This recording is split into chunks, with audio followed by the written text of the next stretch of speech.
3 ડુંગળીને આ રીતે આપણે કટકી લાંબી લાંબી કરીને 4 ટમેટા લીધા હતા, એને આપણે આ ખમણીને હૂકવી લીધી. આ આપણે ડુંગળીનો પાવડર છે ને આ ટમેટાનો છે.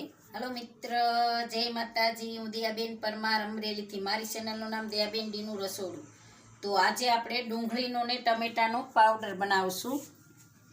તો આપણે આ ટમેટા લીધા છે, આપણે 4 નંગ ટમેટા લીધા છે ને 3 નંગ ડુંગળી લીધી છે. તો આને ખમણી લેવાના ટમેટાને, અને તમારે કટકી કરવી હોય તો એમાંય થાય, અને ખમણવા હોય તો ખમણી શકાય. મેં ખમણ્યા છે, અને 4 ડુંગળી છે એને આપણે કટકી કરી લીધી છે લાંબી લાંબી. તો એને મેં અગાઉ હૂકવી લીધી છે, તો હું તમને દેખાડું છું.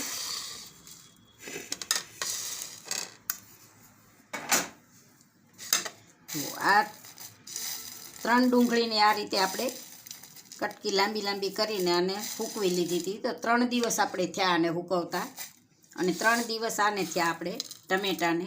તો 4 ટમેટા લીધા હતા, એને આપણે આ ખમણીને હૂકવી લીધા. તો આનો આપણે પાવડર બનાવશું. આપણે ઘેરે આસાનીથી બની જાય છે.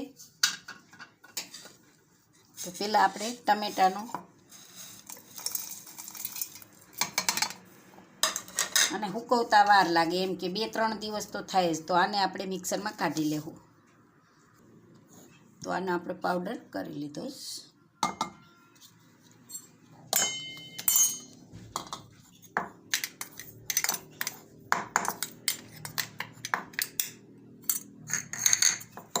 તો આપણે 4 ટમેટાનો એટલો પાવડર થયો છે, એટલે 500 ગ્રામ હશે એમ ટમેટા. આવું આપણે પાવડર બનાવીને રાખી દઈએ તો મેગી કંઈક બનાવીએ એટલે છોકરાઓને ટમેટા ન નાખીને મેગી આનો પાવડર નાખી દઈએ ને તોય છોકરા ખાય, મજા આવે. તો આને સાઈડમાં જવા દેવું, ને આ આપણે ડુંગળીને કાઢી લેવું વારો.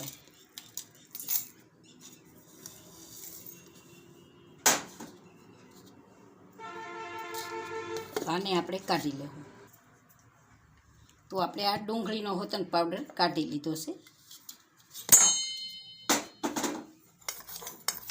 એકદમ મસ્ત બની ગયો છે. થોડીક મહેનત પડે પણ સરસ બની ગયો છે આનો પાવડર.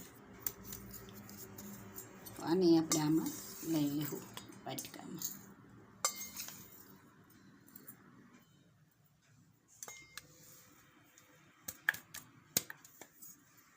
તો આપણે આ આપણે ડુંગળીનો પાવડર છે ને આ ટમેટાનો છે. તો તૈયાર છે આપણો ડુંગળી ને ટમેટાનો પાવડર.